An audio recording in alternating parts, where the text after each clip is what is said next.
hasn't Beal been able to recruit another superstar? Because the Wizards are not a great organization.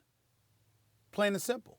And I take no pleasure in saying that. I go back over 20 years with Ernie Grunfeld, okay? But the Wizards are not an attractive organization right now. You don't see any of these stars talking about D.C. I love D.C. I love Chocolate City. I have people in D.C. I love very, very dearly.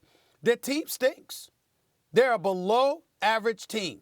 And the face of their franchise is perpetually hurt, and even when healthy, even though he's an all-star, refuses to develop a consistent jump shot in John Wall. That's the reality. John Wall can play. John Wall's got heart. John Wall ain't scared. John Wall could go up against anybody. He's a rough rider. But you do find yourself from time to time wondering where the hell is that jump shot. You do find yourself in key moments like Game 7 in the conference semifinals against the Boston Celtics a couple of years ago, where it was Bradley Beal that showed up and dropped about 38 or 39. And in the last 19 minutes of the game, it was an APB out for John Wall. Now, they point to heel injuries and foot injuries and knee injuries and all of this other stuff. But here's the thing. In the end, what it really, really comes down to is, are you the kind of player, and is this the kind of franchise that can attract marquee guys? The answer has been no. So what they've been stuck in is what I call basketball purgatory, Max. It's when you're not great and you ain't even a part of the championship equation, but then you don't stink enough to position yourself to get high draft picks, et cetera, so you can get the quality of a Zion Williamson, somebody. You're right in the middle. Good enough to entertain, and people pay their money to walk through the turnstiles hoping you'll win on a particular night. But when it really, really comes down to it, nobody expects a damn thing from you because you're tinkering on average to be kind. And when you couple that with giving somebody $170 million and saying he's the face of the franchise and he can play but can't necessarily recruit, and he's a star, but he's not a superstar, Bradley Beal doesn't have a chance. You can't recruit in a situation like that. You know what Bradley Beal should do to help the Wizards?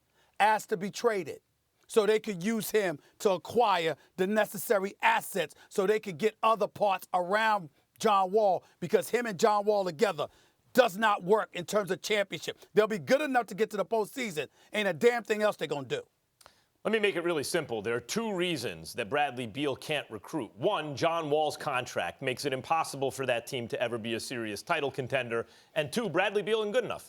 He's a really good player, but he is, at best, the third best player on a championship contender. By the way, this is not an insult to Bradley Beal. He's a good two-way player. I like him. Would want him on my team if I could have him. But, you know, Chris Bosh or Kevin Love or Robert Parrish or Horace Grant or Byron Scott, they're all good players. But none of those guys are the ones who would be recruiting superstars. They're the ones who you add to two superstars as a third wheel who's totally awesome, like an excellent third best player to have, and now you can win a championship. It is what it is. There are levels, as Meek Mill said, there are levels to this, Stephen A. And Bradley Beal is on a certain level. I brought up Chris Middleton before. Chris Middleton would be a fine addition to the Lakers if he opts out. But what did I say? So long as you preserve the cap space to add AD the following year. Because if you had LeBron, AD, and Chris Middleton as your third wheel, yeah, you mess around and win a championship. If you had two great, you know, if KD and Kawhi were on the same team, you add Bradley Beal, something like that, okay, now you're talking. But Bradley Beal is not at the level where he is the draw to a franchise, especially one that's cap-strung by a terrible John Wall contract. Max, let me express to you where my opinion is different than yours. And I respect where you're coming from. I truly do. But here's the deal. I think more of Bradley Beal than you do. Bradley Beal is basically an undersized two guard. He's around 6'4", whatever. 6'5", you know, 4, yeah. He's about 6'4". Max, he averages 25 a game. 25 a game on 47% shooting, 35% for three-point range as the number one option. And he wasn't supposed to be the number one option. It was supposed to be John Wall. So when you say he's a number three, I'm not disagreeing with it. I'm saying a number three on a championship squad, that means he's a tad shy of superstar status. Yeah. But Yeah, Bradley Beal is a star in this league. I agree. So what I'm saying is it is so. He doesn't have help. It's not on him. it's so gangster in the NBA. People never really realize how hard it is to win a championship. That's how hard it is. Bradley Beal's got to be your third best player. He's totally excellent, and he's got to be your third best player. If you think of the Warriors, the third best player in the You know what Warriors you're missing, is Matt? Klay Are you ready for this? Thompson. Are you ready for this? You're missing this, but you'll agree with me when I say this. It ain't that Bradley Beal is number 3. It's that John Wall can't be your number 1. Well, I think both He's got to things be are your true. number 2. I think both things are true. He can't be number 1. Look, Bradley Beal's the number 1 scoring option, averaging 25 points a game, but what's the Wizards' record? If Bradley Beal's your leading scorer, that's your record.